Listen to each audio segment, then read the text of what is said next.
You've heard of jihad by the sword, sex and money. Now there's another. Jihad by foster care is about to become one of the next big challenges in Britain.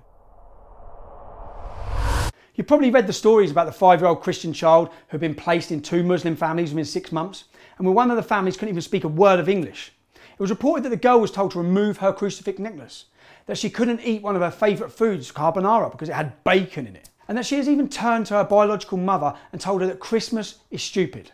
What sort of 5-year-old child thinks Christmas is stupid? Unless they've been indoctrinated already by people who hate Christian holidays. Local authorities are meant to consider racial, cultural, linguistic and religious backgrounds when placing children into foster care. Clearly that didn't happen in this case.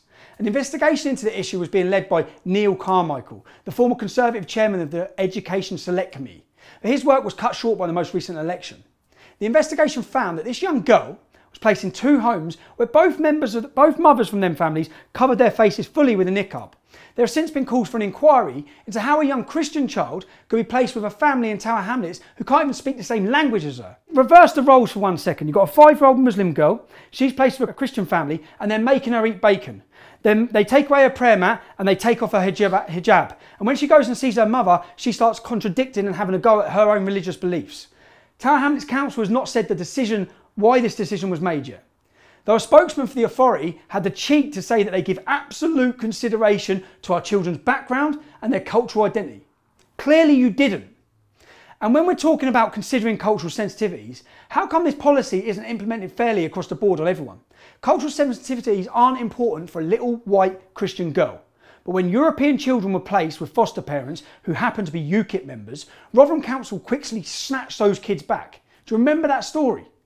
When Rotherham Borough Council found out that 2 parents were members of UKIP, the kids were taken away because the children were not, in their words, with Indigenous white British. And they were giving those children love and stability and all the things they need so that they can go on and proceed in life, and they have been discriminated against by a Labour-run council on the basis that they support a party that says we shouldn't be part of the European Union and we should control our borders, and that is the most appalling prejudice. The couple told the Daily Telegraph that social workers had accused them of being part of a racist party, but Joyce Thacker of Rotherham Council admitted that the couple were providing great care for these children.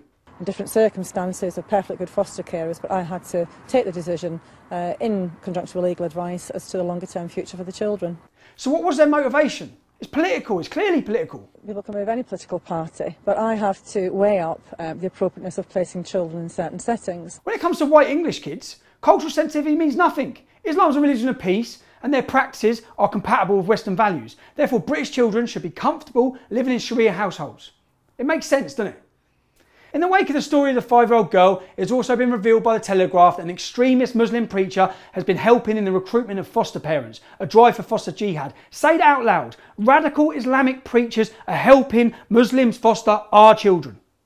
Think about that. Imam Shakil Beg hosted a workshop to encourage more Muslim foster carers. Just a matter of months after the High Court ruled he was an extremist Islamic speaker who had previously encouraged and promoted religious violence. His mosque was attended by the 2 men who slaughtered and murdered Lee Rigby. He's hardly an upstanding example of a moderate Muslim, is he? I don't believe that he's encouraging new foster parents purely out of the goodness of his black, shriveled up heart, do you? Tower Hamlets Council have said that they have a shortage of non-Muslim carers where they can place Christian children. Let's put 2 and 2 together here. There are Christian children without families, and there are Muslims connected to extremist preacher Shakil Beg becoming foster parents. This is a recruitment drive. Our local authorities are complicit in the conversion and abuse of our children.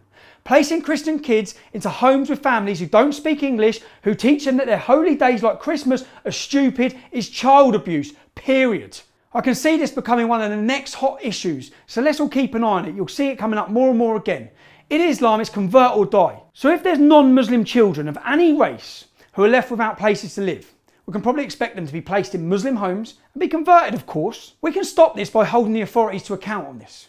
And also, everyone can stop this by considering whether we can adopt or foster children ourselves. Thank you for watching. If you like that and you want to see more, click like and subscribe.